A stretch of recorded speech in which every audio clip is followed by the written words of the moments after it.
The scariest part about alien encounters isn't the lights in the sky, it's the people. Because many of the witnesses in these cases weren't conspiracy theorists, they were police officers, pilots, families, children, ordinary people who experienced something they could never explain. And after what they saw, some of them were never the same again.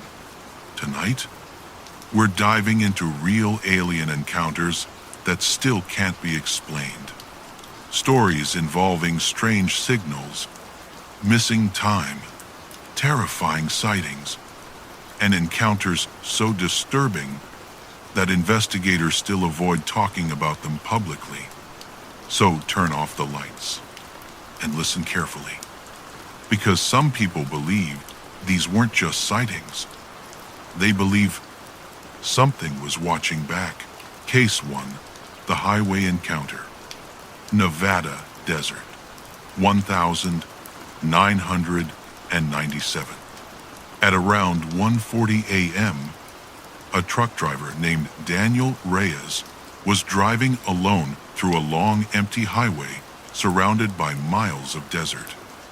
No nearby towns, no traffic, just darkness.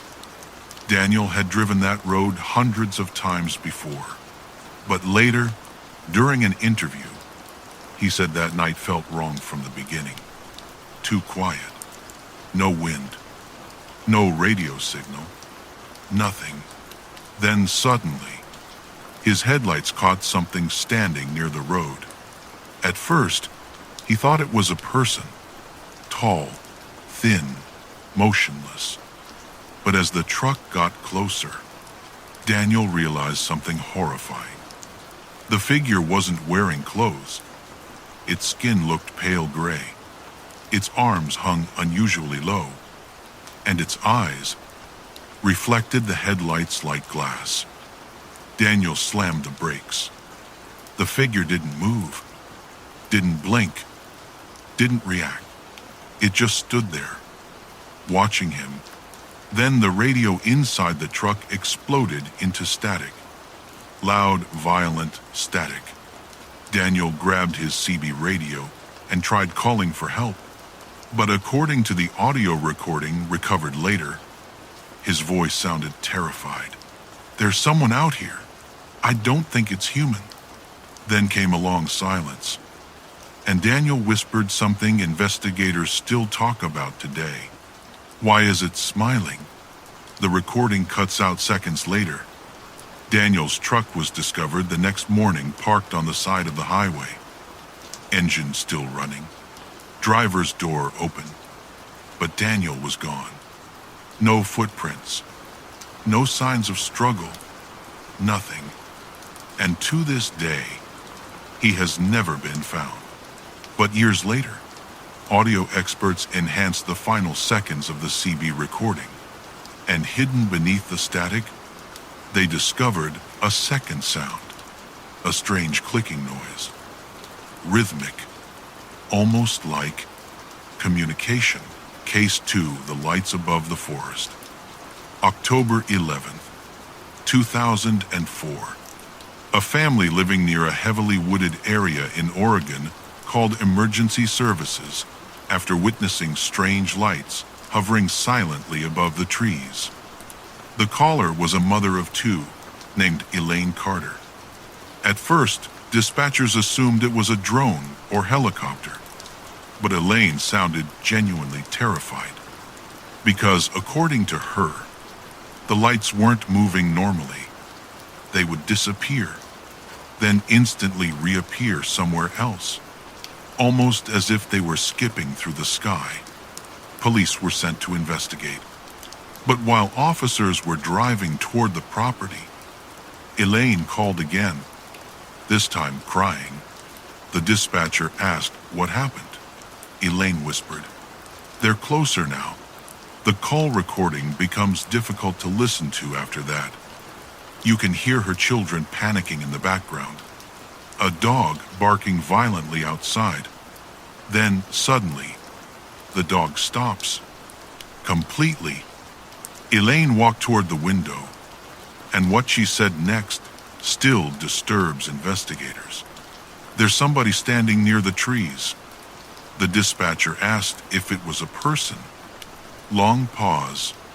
Then Elaine answered, "I don't think so." Police arrived minutes later, but when they reached the house, the front door was wide open. Lights still on, dinner sitting on the table, television playing, but the family was gone. No blood, no signs of forced entry, no evidence of kidnapping, nothing. But one officer later claimed something strange happened while searching the woods behind the house. His flashlight suddenly died. Then he heard clicking sounds somewhere between the trees, moving around him, fast, circling him, and above the forest.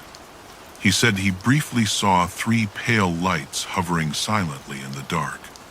The case remains unsolved, and locals living near the area still report strange lights appearing above the forest late at night. Case 3. The Schoolyard Incident. In 1994, dozens of school children in Zimbabwe claimed they witnessed something impossible. And what makes this case terrifying is how consistent their stories remained. Even decades later, it happened during morning break at a small rural school. Teachers were inside a meeting. Children were playing outside. That's when several students noticed shining objects descending from the sky beyond nearby trees. At first, they thought it was an aircraft. But then the objects stopped moving, completely silent, hovering, watching. According to the children, one object slowly landed near the edge of the field. And then something came out. The students described tall, thin beings with large black eyes.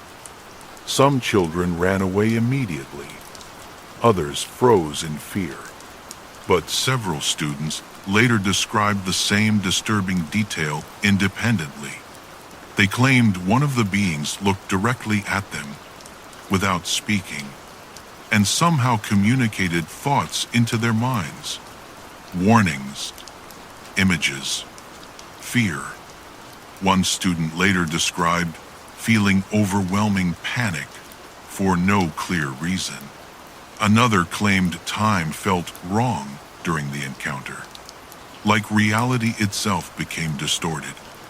When adults arrived, the objects were gone.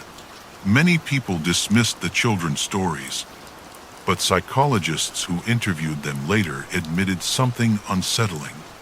The children genuinely believed what they saw. And years later, many of them still refused to discuss the encounter publicly, because according to one witness, she still sees those eyes in her dreams, watching her, waiting. Case 4. The pilot recording. Commercial pilots are trained to remain calm under pressure, which is exactly why this next recording terrified investigators.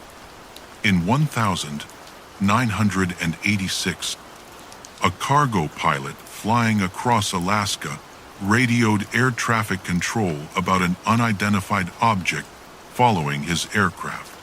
At first, the pilot sounded confused, professional, controlled. He described bright lights pacing the plane from several thousand feet away. Air traffic control assumed it was another aircraft, but radar showed nothing nearby. Then the pilot's tone changed. Suddenly, sharply, because the object had moved. Impossible fast. 1 second it was behind the aircraft. The next, directly above it. The pilot reportedly went silent for almost 10 seconds, then whispered, "It's enormous." Air traffic control asked him to repeat. But before he could answer, a loud electronic distortion interrupted the transmission.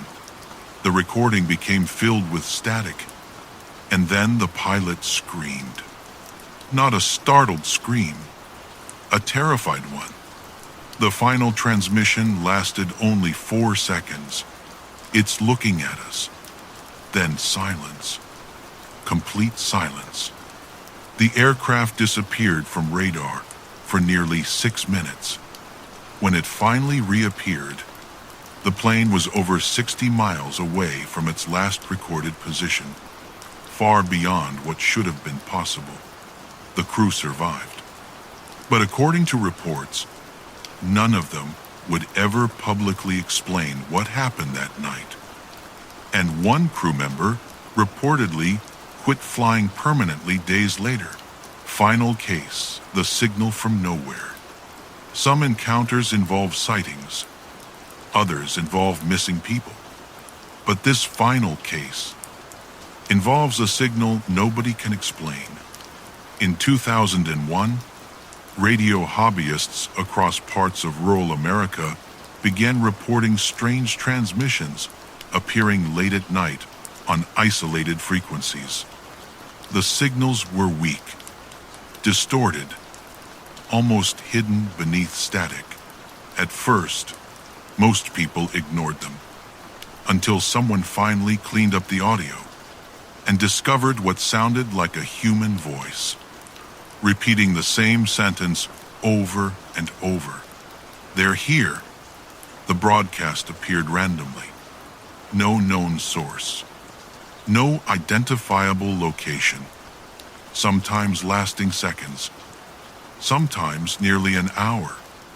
But what made the signal truly disturbing was what happened to people who tried tracing it.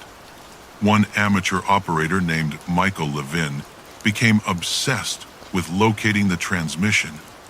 Night after night, he listened, recorded, tracked frequencies, until one evening, he called a friend during a storm. The phone call was later released online, and according to listeners, Michael sounded exhausted, terrified, paranoid. He claimed the signal had changed, that there were now voices hidden beneath the static, whispering, breathing, calling his name. His friend begged him to stop investigating, but Michael whispered something chilling. "I think they know I'm listening." Then came a loud burst of interference, the sound of glass breaking, and suddenly, the call disconnected. Michael vanished that same night. Police searched his home the next morning. His radio equipment was still active.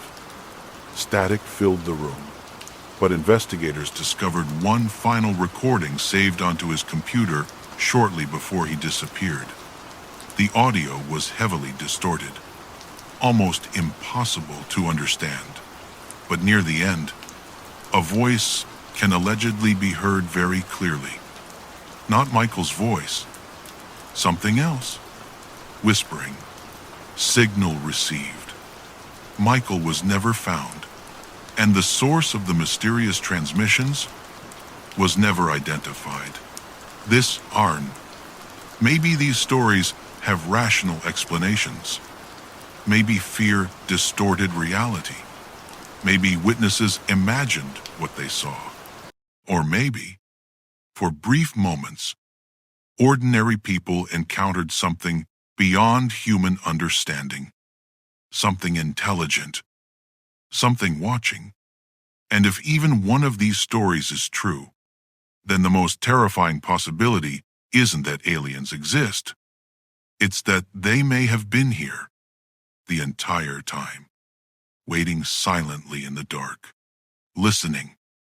Low radio static, signal distortion, silence.